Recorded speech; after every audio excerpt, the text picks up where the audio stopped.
Starlight Origins. Hi everyone, I'm Terry and this is Marvelous Videos. If you haven't seen Amazon's The Boys yet, then how have you even come across our channel? I can't. I'm not gonna let you.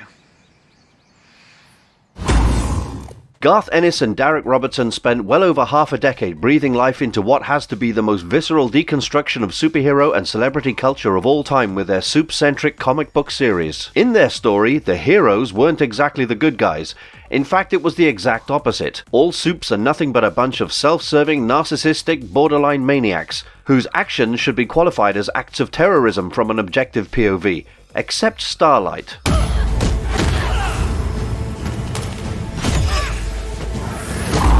Out of the cavalcade of twisted, demented and depraved individuals that Ennis and Robertson introduced to us, the only character that managed to retain her innocence and her inherent sense of heroism was Starlight, who by the end is one of the only Supes around. And her character is even more important in the Amazon show because Erin Moriarty's Starlight is the actual superhero of their story, a role that wasn't given to her in the comics. You should turn away from the camera and you should close your eyes or else I'll blind you. So, who exactly is Starlight? Where did she come from? Like you said, I'm a fucking superhero. What are her dreams and aspirations, and how did she navigate the toxic world of Vought all by herself? This video will answer all those questions and more. This is Starlight's Origins Explored. Before we go into our explanation, we have a very small request. If you like our content, please support us by subscribing to our channel. This is a small click for you, but for us, it means a lot. Thank you. Now, let's begin. Miss, do me a favor and shut your eyes. Disillusionment was part of her life from the beginning. Starlight's comic book origins. If you've only seen the TV show, you might be thinking that this is BS because she starts out as the typical doe-eyed optimist that a superhero should be, and has a mum that actually loves and cares for her. Black Noir. We haven't properly met yet. I'm Starlight. Well, that's something only Amazon's Starlight has because her comic book origins are much darker than anyone could have anticipated. But you can't really tell from the way she enters the story of the boys in issue number 3, because there, it seems like what you see is what you get. Starlight is a young Supe who was called up to the Seven from her previous teenage superhero team, Young Americans, to replace the recently retired Lamplighter. She enters the base of the Seven and is literally speechless at the fact that Homelander himself is there to greet her into the team. But all of that giddy enthusiasm dissipates once they get into the Hall of the Seven, because that's where Starlight realizes the truth about her childhood idols. It turns out everyone in the Seven are paragons of debauchery, and Starlight is subjected to that firsthand when Homelander, Black Noir and A-Train force her to go through a rather uncomfortable initiation ceremony. It's a little bit of pole smoking. Whoa, hey, wait. It's just a question of how bad you want to be in the Seven. This blatant assault on not only her, but also her heroic ideals, makes Starlight sick, literally and metaphorically, and she realizes that superheroes are nothing but a bunch of self-entitled good-for-nothings whose egos are about as large as Jack from Jupiter's fake planet of origin. It wasn't until the Highland Laddie miniseries came out that we found out just how deep her issues with disillusionment and trust ran, and to be fair, we can kind of understand where she's coming from. And Rebecca January, much like every other Supe in the comics, was injected with Compound V in the womb, but her birth was very different to what most Supe mums and dads experienced, because as soon as she was born, Starlight's powers activated and left her parents permanently blind. Disgusted with the freak that they had given birth to, they decided to cut a deal with Vought, essentially selling her to them. Vought being Vought puts her in the care of a foster family that raises her up in a strict Christian environment. Not to mention they drive her to the point of insanity by forcing her to take part in countless superhero pageants and play to win. Most of her life was aimed at pleasing others at the cost of her own happiness and well-being, a character trait that has crossed over into her live-action depiction. Hey. Starlight gets called up to the Seven and lives to regret it every day. When she became old enough to join a Supe team, Vought assigned her to Young Americans, a right-leaning group of do-gooders who were the primary teenage superhero team contracted by Vought. That's where she met Drummer Boy, her first boyfriend. Now, in the comics, Annie took her Christian upbringing very seriously. She makes it a point to tell Homelander that they had never even slept with each other, which makes the assault on her that much darker. And as if to put a rotten cherry on top of an already rotten cake, when she goes back to Des Moines to heal, she finds out Drummer Boy has moved on already when she catches him in the act with someone else. Annie is at her lowest point in life when she comes across wee Huey on that infamous park bench, and they do develop a relationship there, but it's different from what you see in the TV show. Made of steel, a fighter, and then I was faced with this horrible situation with... For starters, the idea of secret identities is much more integral to the plot of the comics, at least for Starlight and Huey, because for a long time they're unaware of each other's line of work. Starlight tells Huey she's a sales executive, but their relationship doesn't factor into her becoming a double agent for the boys until much later on in the story. What does is the fact that Annie has to play the game, not just with Huey, but with Vought as well, which leads her on a path that is fraught with troubles to say the least. She starts drinking and lashing out way more than she used to, with good reason of course. After all, A-Train does try to take advantage of her again, and she leaves him temporarily blinded for his trouble. Starlight also vehemently curses out the marketing guys from Vought when they try to tell her that her backstory has been adjusted to make her look, quote, more appealing, when really they just wanted her to look like a swimsuit model and sell more comics with her new, sexualized origin story. It's only when Black Noir ends up threatening her with a skimpy outfit that she realizes just how real the threat to her life is, and after thanking Queen Maeve for intervening, she gets to work on trying to dismantle Vought and the Seven from within. But she faces an unexpected hurdle in the form of Billy Butcher himself, who is a much more diabolical character in the comics, if you can believe it. Annie. Fucking run, Huey! An unexpected happily ever after. How Starlight's story ends in the comics. Butcher's hatred for Supes runs much deeper in the comics, and almost as if to prove just how much, he actively sabotages Starlight and Huey's relationship. I'm subhuman to you. Only good soup is a dead soup, right? Your words, not mine. After Starlight comes clean to Huey about her secret identity, the wee lad runs off to Scotland to get away from all of it. She has to travel to his hometown and reveal her true backstory to him to get him to come back with her, but her brave origin story trip was for nothing because Butcher simply shows Huey footage of what Homelander, A-Train and Black Noir did to her and spins it to make it look like it was all consensual. Starlight gets dumped by Huey and their relationship remains tumultuous to say the least, but it's not like they don't move past it. Huey, you were the only thing that I could count. I'm still me, Annie, please. Eventually, Huey admits to Annie that he is a part of a CIA Black Ops team that specifically targets Supes, and they both realize that no matter how much they lie to each other and use each other, they are both in love at the end of the day. So they get to work together and try to scoop out incriminating evidence from the Seven so they can clear their own names the right way. But disaster strikes when Homelander finds out what Starlight is doing and goes after her and Queen Maeve personally. Homie engages his former lover in battle and Starlight manages to escape the vicinity. She finds out the result of the battle when her childhood idol's head goes zipping past her as she escapes from the watchtower. From that point onward, Annie goes underground basically.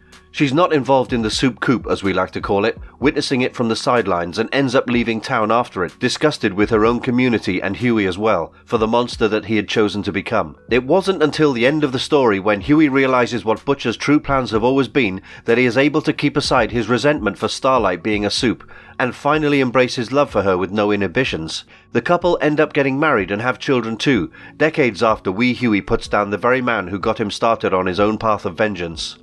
I ain't got no problem with you, love. Really? That's why you won't even touch my hand? Okay, guys, come on, not the time. She is the real hero of this story, Annie January aka Starlight from Amazon's The Boys. As you can see, Starlight doesn't exactly play a huge role in the comics. She is a pivotal character, no doubt about it, but her actions and her characterization always seem to scream damsel in distress more than superhero in crisis. Always asked me what my wish was. And I always said to save the world. Garth Ennis even admitted that he was planning to make her just as cynical as Queen Maeve potentially, but ended up treating her more responsibly when he realized what a waste that would be. He said straight up that Annie started out as a joke and was actually going to degenerate further in terms of the stuff she'd put up with, the degradation she'd suffer just to be in the world's premier super team. But I found myself writing Huey moping in Central Park, and then to my great surprise I saw Annie coming walking down the path. That was when I realized I wanted to take her in a different direction, make her stronger and more rounded. The whole idea behind Garth and Derek's work is that all their characters have shades of grey, and they needed an emotional anchor to the story to keep the readers invested in more than simply well-designed torture porn. As a result, they crafted Starlight and Huey's relationship to become that anchor. But as we just mentioned, all their characters do have shades of grey, and Starlight was no different. I am so sorry. sorry. What does make her different now is how she's being portrayed in Amazon's The Boys, because there, Starlight might just be the only true superhero in existence. Season 1, Episode 1 opens with a training montage that shows us Annie January training in her mother's backyard. We find out her hopes, aspirations and dreams in quick succession. She is a Supe who surprisingly believes in her own strength and wants to actually use it for the purpose she believes she was bestowed with by God since birth. Annie January is a Supe who genuinely behaves like a superhero. For years she spent time in her little hometown in Iowa. In fact, before joining the Seven, her name was the Defender of Des Moines. She takes her job seriously, patrols the streets herself, and was part of the teenage superhero team called Young Americans for a while, where she met her ex, Drummer Boy. The story kicks off with Starlight auditioning for a place in the Seven, the premier team of superheroes in the reality of the show. She talks candidly about her humble, wholesome and clean upbringing, and her bright-eyed optimism actually ends up getting her the dream job she's always wanted. Annie gets selected to become a part of the Seven. I got it.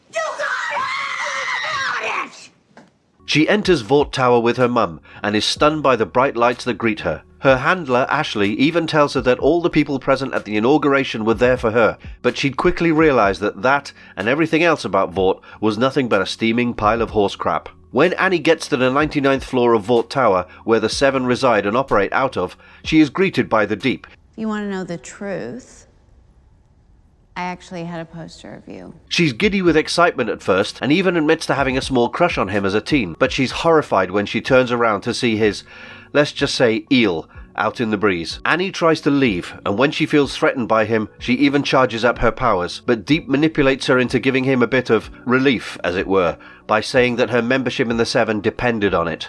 Excuse me? Whoa, whoa, whoa, whoa, whoa. Hey. Take it easy. The rest of the scene plays out pretty much the same way as it does in the comics, but her interaction with Queen Maeve is slightly better here. Instead of asking Starlight to F off, she gives her advice on how to deal with Vought, which is the start of her own path to redemption. You can catch up on that in our Queen Maeve Origins video, which should be on our channel by now. Within a couple of episodes, Starlight realizes just how shallow the world of Supes is, and she contemplates just running away from all of it when she meets Huey on a park bench. The two strangers open up to each other and inspire each other to pursue their dreams no matter what stands in their way. Huey reminds Annie that at her core she is still a superhero, and so she goes back to Vought, determined to tough it out and change the system from within, because that's how she was raised. She doesn't know that Huey is working with the boys yet, and genuinely falls for the guy, despite him clearly having used her for her proximity to the Seven. Huey planted a bug on her phone, used her to blackmail Ezekiel, and even installed a bug in Vought Tower after having spoken with Annie that fateful day. After he runs into her at the Believe Expo, he opens up to her and they start a proper relationship. That's what I was asking. Okay. Do I call you or do I just commit a crime? But that comes crashing down in the very next episode when Homelander reveals that Huey is a part of Butcher's team of Supe-killing boys, and when she confronts him with this, he drops another bomb on her. Huey reveals to Annie that her powers weren't a gift from God. They came from Compound V, and this effectively shatters her entire worldview. For a long time, Annie had believed that her purpose was divine because her mum told her it was. She endured grueling pageant training and practically indoctrinated herself into capes for Christ because she believed Jesus was the source of her powers. Finding out that it was all a lie broke Annie, and she decided that enough was enough and she needed to stand up for herself. The fact that Butcher lodged a couple of 50 caliber rounds in her chest probably helped her make that decision, but we're not here to judge. Either way, Annie decides that despite Huey's many transgressions of trust against her, she needs to save him when A-Train threatens his family because, as he once told her, she's an effing superhero. Turn around and walk away, A-Train. I got this. Go. No. And so she fights her despicable teammate in what is the first proper heroic showdown between two characters, and even manages to take him out with an assist from his bloated heart. Starlight embraces her true destiny to become a superhero, and starts leveraging her position to hold Vought accountable. Madeline Stillwell forced her to wear a skimpy outfit that exposed way more bare skin than she was comfortable with, so she ended up reverting to her old outfit after the whole Homelander dated a Nazi debacle, because she knew they needed someone with a squeaky clean image to help bolster their goodwill with the public. She leverages the fact that A-Train is alive thanks to her to get the dirt on her in the first place. So we already know that she isn't afraid to get her hands dirty. I snapped the SIM card, okay? And no one followed me down here, and they can't even trace my chip down here. Starlight also maintains her status as a double agent for a very long time, and that too in the presence of Homelander, who can tell if someone is lying simply by reading their heartbeat. She uses the fact that Huey lied to her to defend herself from Homelander when he corners her for not killing him during their mission against the boys. She isn't lying when she says that she doesn't want to see Huey again and that he broke her heart because, well, that's true. Huey did lie to her about Translucent and Ezekiel and a bunch of other things that got her involved in this mess in the first place. Now she was going to use the hardened cynic mentality that she had acquired thanks to Vought feeding her jagged little pills like it's the only thing on her diet to break them completely and reform the world like a real superhero. And that's the biggest difference between Starlight from the show and the comics. She's taking way more agency over herself and her own actions in the show. Showrunner Eric Kripke told Entertainment Weekly that he had very quickly decided to make Starlight his primary superhero character, precisely because Garth Ennis and Derek Robertson's source material didn't have a clear-cut good guy. If you think Billy Butcher is a good guy, just wait till the series comes to an end. You're in for a rude awakening, to say the very least. But don't you worry. Daddy's home. So he needed someone to fill in that void, and that's where Starlight comes into the picture. Everything about her is centered on the idea that she's the only real superhero of the story. When she joins the Seven, she is taken aback by the fact that they are handing her all the details of the criminal she needs to apprehend and how she needs to do it, because she prefers doing her own patrols.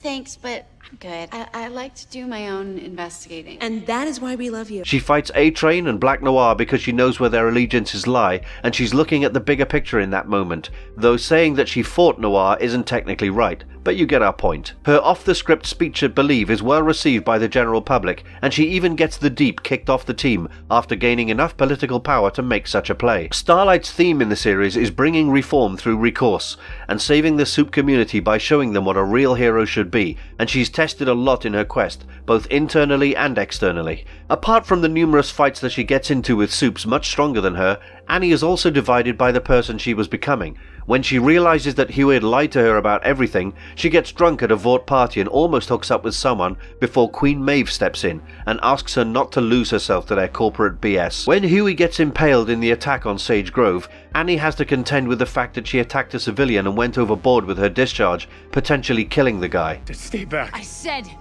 put it down. Annie contends with the fact that she is becoming something she isn't meant to be, and accepts her mistakes as part of her journey. She has never shied away from accepting consequences for her actions, and has always made it a point to ensure the safety of others before her own. Yes, she has made choices along the way that she really shouldn't have, and they do end up rewarding her in the short term. Thanks to her PR blitz following the Stormfront debacle, Stan Edgar makes her co-captain of the Seven and tells her that real power isn't in raw strength, it's in controlling people from the shadows. We see that she is very conflicted by this decision and immediately rejects it at first because 1. Homelander was right there and he probably would have killed her if she said yes, and 2. This was Vought. She had actively worked towards taking them down alongside Butcher's boys for months, and was the only reason that the Stormfront thing even broke to the public in the first place. But then we see her contemplate the fact that she would become the first female leader of any super team in history, and she thinks about what that would mean to girls all over the world. Because as much as she hates them, she has to admit that Vaught's PR team does create inspiration out of thin air. Their Supes had practically become global icons,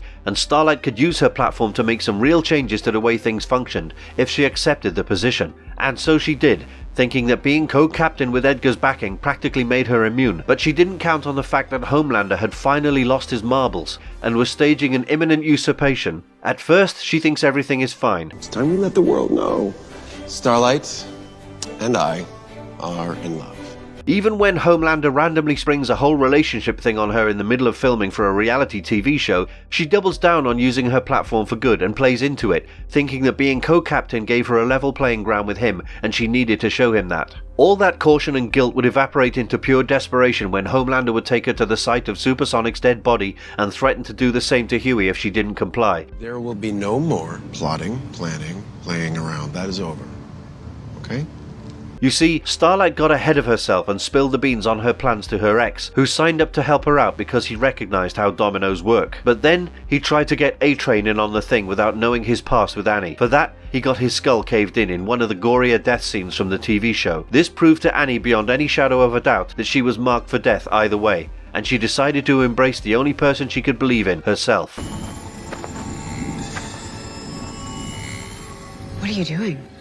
Annie teams up with Mother's Milk to go after Soldier Boy and Butcher because she knows what they're about to do is wrong. She is already very perturbed by the fact that Huey not only let Soldier Boy escape, but that he shot up V-24, and her feelings towards him start to unravel. This only gets worse when Soldier Boy kills Crimson Countess because she sees that he has chosen his path knowing Mother's Milk would never go for it. And she finally breaks it off with him when he shows up at Herogasm with Soldier Boy in tow. Annie realizes that Huey has an issue with her being the stronger one in the relationship, and he has always had it. She thought it was just the V talking, but as Butcher said earlier, the V only makes you more you. She realized that Huey's inferiority complex was internalized on a deeper level than she had anticipated, and she saw the places he was willing to go to in order to protect her. This was a complete 180 from what he told her on their first date, that he has no problem with her being the stronger person of the two in the relationship. She realizes that Huey is just going to lie and do what he thinks is right as long as he thinks it's in service of the greater good, and that's a line she isn't willing to cross. I'm not gonna let you. She attacks him when he tries to stop her from going back in to stop Soldier Boy and save the people he had already harmed. At this moment, Annie January decides to cut off every controlling factor of her life and fight for what's right, and that starts with her using her 193 million Instagram followers to expose Vort's corruption, Homelander's insanity, and quit the Seven. The final shot of the Herogasm episode is her saying that she is Annie January and she effing quits, as her live chat goes berserk with comments cheering her on and questioning how the heck Soldier Boy is still alive. We don't know where the story goes from here, yet. Before she went live, Mother's Milk told her that this was a bad idea, and maybe it was. Maybe all she did was stoke the flames and invite Homelander to kill her at his leisure. But she was going to stop compromising and trying to cause reform from within. She was going to take a more revolutionary path now, and we think that holds some real promise for the future of Amazon's The Boys. As for what happens next, we'll have to wait and see. Sick. Why would you ask? Homelander is gonna love this. Wait, don't. Please stop. No.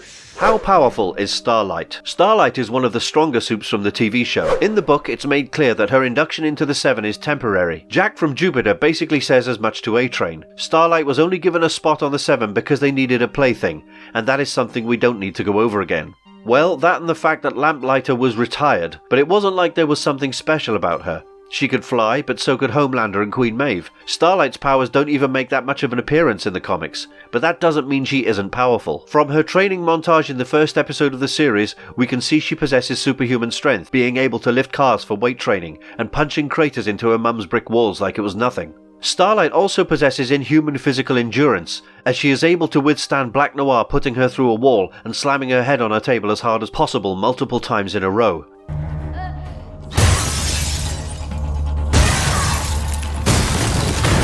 She isn't anywhere near the level of Homelander or Queen Maeve, but you'll still need a diamond drill to cut through her skin because it's just that tough. Starlight was only stunned after catching a couple of high-caliber rounds square to her gut, and if that doesn't tell you all you need to know about her, we don't know what will. But perhaps her greatest power is her ability to use electricity to attack her enemies with beams of blinding light. Her powers are contingent on the conductivity of electricity, and so an energy source is crucial for it to work. When Annie was imprisoned in a special cell built to contain Supes, she couldn't channel her powers because its design prevented current from flowing into the room. But if she does have a sufficient source of power, then Starlight can discharge energy that can knock you flat on your back and kill you if you're just a human being. She can also use this power to sabotage electrical appliances, and it also fires off when she experiences intense gratification, shall we say. But yes, the point is Starlight's most important power is being able to channel light and use it as a projectile weapon, which will most certainly come in handy when she inevitably faces off against Homelander.